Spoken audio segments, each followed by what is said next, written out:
And good morning to one and all. This is Brother Darren, Hebrews 9 verse 27 and John 3 verse 16 YouTube ministry. On roughly the 16th of April 2020, Emmanuel Macron is interviewed by ruler Cashless, the editor of the Financial Times, in an interview regarding the pandemic and how Europe will progress through it. I was asked by one of my subscribers, a subscriber called Joe Green, a question in regards to this interview. Towards the end of the video, Macron says that the beast is here. Could I do a video about this? I won't be covering the actual footage of the video itself. I will put a link to the video in the description box that you can click on to watch that interview. Well, first of all, I'm not entirely sure what precisely Joe might think about this statement itself, but I try to look at the statement in context and through spiritual lenses, and I'll give my thoughts on Emmanuel Macron, this interview and this statement towards the close of the video in context. I thought there were a few eschatological tie-ins from the book of Revelation, so let's see. First of all, in taking a look at the background of Emmanuel Macron, Macron was educated at the largely Jesuit-run Lycée de Providence, his secondary school, and he was baptized as a Catholic at the age of 12. He's the youngest president in French history. Emmanuel Macron became the first and only honorary canon of the Basilica of St. John Lateran, while on a trip to meet the Jesuit Pope Francis in Rome in 2018. Now, an article by Ed West, a journalist, says the title dates back to the 15th century, but many French presidents, including François Mitterrand and François Hollande, have declined the honour in consideration of the Republic's often difficult relationship with Catholicism. The Basilica of St. John the Lateran, the cathedral church of the Diocese of Rome, in the city of Rome, serves as the seat of the Bishop of Rome, the Pope. Now, the Church of Rome are an apostate church that throughout the medieval times to recent world events and history has had a powerful effect on nations and disastrous endorsement or concords, such as the Papal Bull Dum Diversas, which helped to sanction the transatlantic slave trade, which threw millions of Africans into slavery and death in the slave trade, with lasting systemic racism and abuse today, and the Reich Concordat, which was signed with the Nazi Party in 1933. Now, in an interview in October 2016, when he was a candidate, Macron has said that France needs a Jupiterian head of state. A post from the United Nations website on the 22nd of September 2020, Macron states at the UN Annual General Assembly debate, the world as it is today cannot be reduced to the rivalry between China and the United States, whatever the global weight of these two great powers. Whatever also the history that binds us all together, he said. The crisis, the collapse of our cooperation frameworks, the weaknesses that I've just mentioned require us to rebuild a new order and force Europe to take its full share of responsibility, he stressed. Macron has offered to be involved in several conversations around the Middle East, in particular the Israel-Palestine situation, which has, prophetic, I guess it's in the prophetic timeline to come up. And he's said to have had roughly a 40-minute conversation with Pope Francis in March 2021, after Pope Francis's visit to Ur of the Chaldees, the home of the biblical patriarch Abraham. Now, the interview is framed as Macron stating that the pandemic is an existential crisis for the European project, so to speak. Now, an existential crisis can be defined as one which questions the spiritual and philosophical meaning of one's life, purpose, and why we're even here. So it's a deep core question or challenge. Emmanuel Macron is preparing, readying, or responding to the people of Europe in this deep global health crisis by making it analogous to existentialism. But there's another side to this. Existentialism can be defined, according to the definitions of the Oxford Languages, as a philosophical theory or approach which emphasizes the existence of the individual person as a free and responsible agent, determining their own development through acts of the will.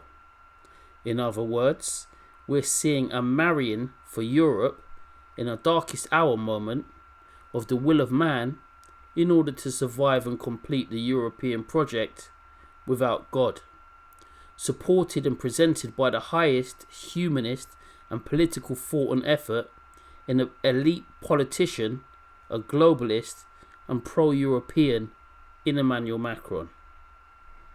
Now, what is the meaning of life for every human on the face of this planet, according to the Bible and spiritual understanding?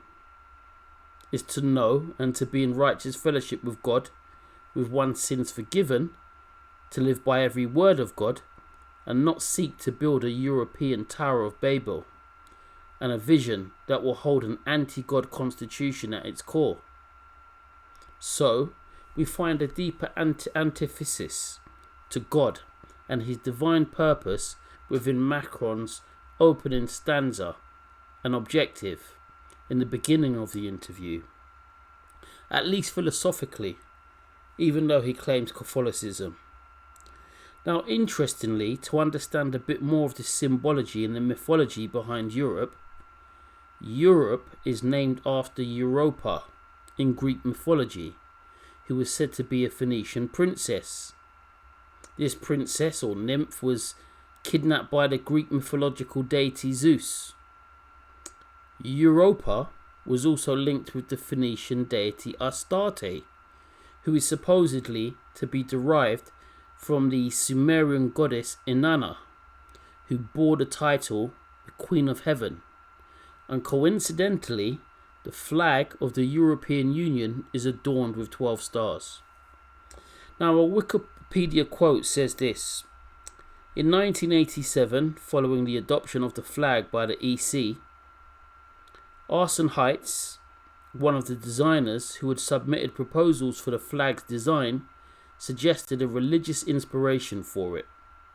He claimed that the circle of stars was based on the iconographic tradition of showing the Blessed Virgin Mary as the woman of the apocalypse, wearing a crown of 12 stars.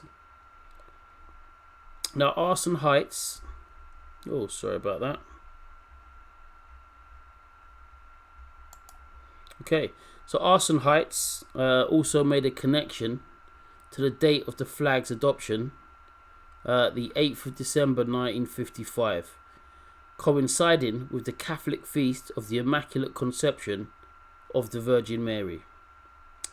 Now, the Queen of Heaven is the pagan title that Inanna, Ishtar, and Isis, the deity, held, and that title was transferred to Mary in Roman Catholicism, as well as a slightly elevated co-redemptrix role, making her almost to have sort of, divine qualities alongside God. Now, that is blasphemous, and I would class that as one of the evils of the Roman Catholic religion. Now, the European project itself and the EU 27 member states can be seen as an economic and political union, with a single currency, the euro, for the member states, with standardised laws and common policies facilitating goods and commerce with the EU. It's long been classed as an emerging superpower. The European Commission, mainly being based in Brussels, is the only institution to propose legislation for the member states. But back to Emmanuel Macron. In the opening question to the interview, Macron says he's not as sceptical about the pandemic as its effect on multilateralism, because multilateralism might need a change of globalization, which he thinks is happening right now. Moreover, Macron goes on to identify that the nature of globalization will change. Globalization, he says, went on to eradicate totalitarianism, but it increased inequality and weakened democracy. Now, he goes on to say that the refocus from the pandemic was on the human aspect as opposed to the economy, as well as the climate. Now, at the same time, Macron came back to noting interdependency, and he states that multilateralism was under threat by hegemony, dominant states, or a state that might threaten to scuttle or dismantle the European vision. However, he also alludes to Brexit, implying that countries might not want to play the game as they could no longer see the point. Now, rather than fall to defeat, Emmanuel Macron states in this opening part of the interview that various aspects, such as sovereignty and various forms of multilateralism, sit within a new realization, and that multilateralism, historically, past world wars and crises, has had its moments of truth, and that he thinks it's time to rebuild. Macron, when asked if the Western democracies were more underprepared for the pandemic, in the next question and segment states accurately that in some countries such as China, there was a lack of in-depth coverage of the pandemic to let us really know what is going on, or what was going on. Macron is then questioned about the support and aid to Italy and Spain when they were hit with the pandemic. Now, in true alignment with the EU vision, despite the health risks, Macron states that France never closed its borders, showed solidarity, and then goes on to say how this all has led into a moment of truth economically and financially.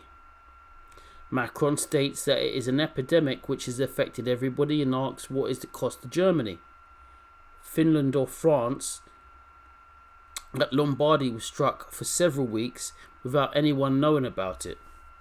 He then goes on to say that the EU treaty bans state aid, but in the case of the epidemic, guarantees and aid were given, so in effect reinforcing the ethic of the Eurovision.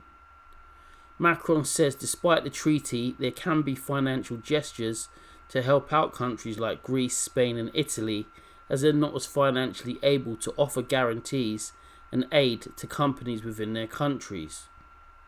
That's roughly, I think, at the 11 minutes and 15 seconds mark. Now, he says there must be common purpose to advance, and that the debt crisis learnt from World War I, which affected Germany, fueled populism and hatred, and that gave rise to the World War II. And that countries must not just be for the benefits of the EU trade and commerce-wise, but be mutual in all things, and that essentially the economy is a moral science. A comment on this, though, might be, although the financial compensation total placed on Germany in World War I and World War II might have been high, it is within a democratic nation's government's administration to check political ideology and rhetoric of its politicians to ensure that a nation does not descend into extreme fascism or anarchy, such as we saw happen with Hitler. It is also within a nation's moral culpability to pay reparations from initiation of a conflict and genocide, but for that to be carefully balanced within national economy maintenance and maybe have periodic or real-time adjustments.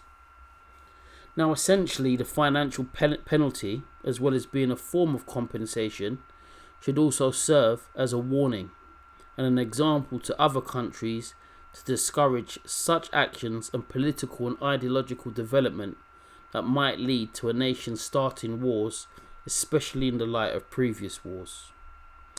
People might feel embittered about an economy dealing with heavy financial penalties as a result of war reparations, and from the said effects of such wars, such as higher unemployment, increased inflation, and currency devaluation, such as we saw in Germany in this period, but that is not an excuse to then allow despots to rise who could manipulate the feelings of the populace.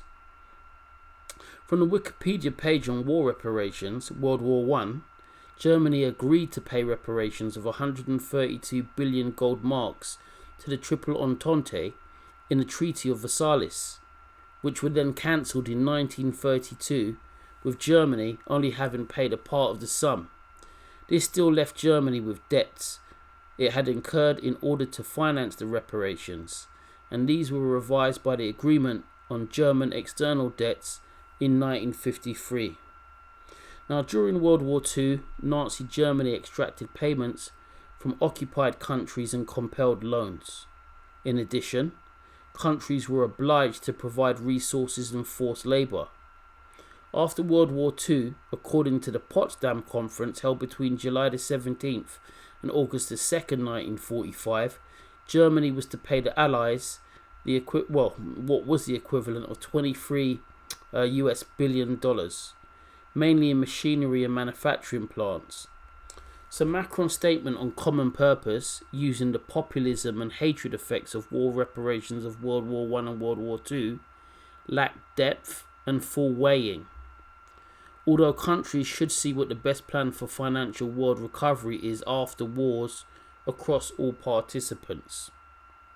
So Macron then goes on to imply that a holistic approach is needed outside of the EU, just being a commercial project, and that the project is political and commercial. Now, at around the 15-minute and 44 seconds mark, Macron is asked whether the virus might affect the agenda for the climate and to reduce the emissions. Now, this is where we get an idea of how big the agenda is for the climate, in line with the Paris Agreement and the UN Sustainable Development Goal 13 for the climate. The Sustainable Development Goals also have a global mandate, of course, for 2030 for provision of a legal identity for all, which also are paralleled alongside the EU's 2030 goal for the digitalisation of public services. Now, the EU's 2030 goal for the digitalisation of public services includes the following: e-health, 100% of citizens to have access to medical records; digital identity, 80% of citizens using digital ID as a mandate by 2030. Digital wallets. With the digital wallets, you'll be able to link your national digital identities with proof of other personal attributes, for example, driving license, diplomas, bank account, etc., etc. Now, it is with this understanding, with a further scriptural basis, that we see more of where the EU and the UN are moving towards: a protocol of compliance for mankind that is seemingly on course and manifestation in world authoritarian control, and eventually the mark of the beast, such as we see in Revelation chapter 13 and 14. It is also easier to control or direct the world if you have it all on a control grid, with digital currency, digital IDs, digital wallets, to cause people to comply. If not, they can be locked out of the system, deemed as non-compliant and turned off. Macron then goes on to say that we've moved into a collective realization as far as COVID is concerned. To that, he's right. We're increasingly getting moved into societal and global collectivization, with a global shepherding and injections according to global authorities, global influencers and leaders. Health concerns and food are always prime drivers for this direction. But even shelter and the affordability of housing, particularly for those on lower wages, is becoming of increasing concern. Now, at the 18 minutes and 20 seconds mark, in what is the final question of the interview, Macron is asked, "Did you ever imagine you would be in such a situation?" This is in reference to the pandemic, and Emmanuel Macron goes on to say that our generation has to know that the beast of events is here, And this is the statement that one of my subscribers has asked me about, Joe Green. Moreover, though, Macron goes on to say that moments like these are the ones that go on to imagine possibly something new for mankind. And he's right. So far, we've seen digital passports, we've seen lockdowns, we've seen mask mandating, and just a whole change in society in terms of the way that we function, the way that we work. A lot of people are working, in roles which are allowing for hybridization, where you can work from home and you can perhaps go into the office. A lot of businesses have seen closure, and we're being fast tracked towards a cashless society, but more on that in a moment. Now, Macron mentions a new balance in interdependence, which, thinking back to his statement around what the EU project is, communicates the notion that the project is every bit one of political ideals and member collectivism, especially those harder pressed to deal with the financial fallout of the pandemic, and for the EU project's principles in reaffirmation. Now, the other thing is that there are echoes of the Great Reset principles under Klaus Schwab and the World Economic Forum that come to mind with all of this. The Great Reset is billed as global stakeholders cooperating in simultaneously managing the direct consequences of the COVID-19 crisis. It's slated to improve the state of the world. The pandemic is being used as a springboard for the fourth industrial revolution, which sees various initiatives being driven through corporates, education, health and government agencies' agendas, intervention and implementation. The fourth industrial revolution sees a merging of the physical, digital and biological worlds, with Klaus Schwab, the chairman of the World Economic Forum himself, envisioning human implants to be widespread by about 2026. The World Economic Forum are closely aligned with and have content for the United Nations Sustainable Development Goals and content on their website. Now, the Bible mentions that in Daniel chapter 7 and Revelation chapter 13, there are two beasts, most of which are world kingdoms, but headed up normally by powerful human figures. Sorry, the two beasts are actually from Revelation chapter 13, but there are beasts in Daniel chapter 7 as well. Now, the EU and the world, under global governance and godless elite humanist thinking, can be considered as a beast. The pandemic, though, as the beast of reference, has helped to impact and shape the EU and world progression towards perdition. Indeed, Macron goes on to say, we have to be accepting that it has changed us and not being able to tell in what way. And so the interview concludes, but with an eerie note. Macron details that we need to be humble and determined. Well, certainly the powers that be that are pushing for us to be humble, while they are determined in their efforts to do their best, with no or scant input from God, to lead us further down the prophetic and apocalyptic timeline in world and political homage. Emmanuel Macron is an example, alongside Angela Merkel and Justin Trudeau, of current world leaders who have embraced agendas of hypermodernism, liberalism and universalism as political globalist leaders. Macron has found himself highly appointed under the Catholic Church and as a national leader in support of the EU project, battling against the beast of events.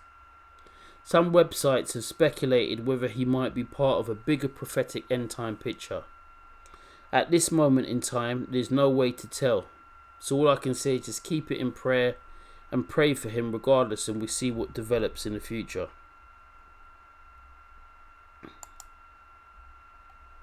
Now there's just something else that I want to show you.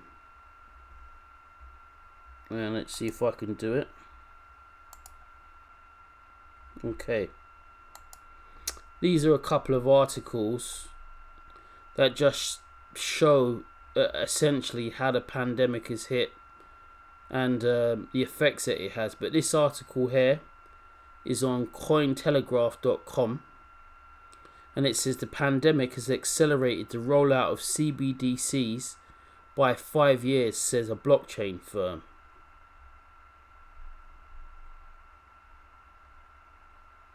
Research from European blockchain company Guardtime suggests that the current pandemic may have accelerated the launch of a major central bank digital currency by up to 5 years. I won't go into it any more than that, but you can read up on the article.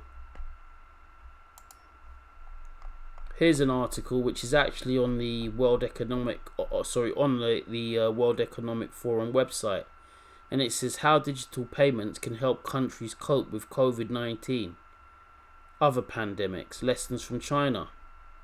And this article goes on to say digital payments allow people to access goods and services while in quarantine or social distancing. The SARS epidemic in 2003 expedited China's path in launching digital payments and e-commerce in the country.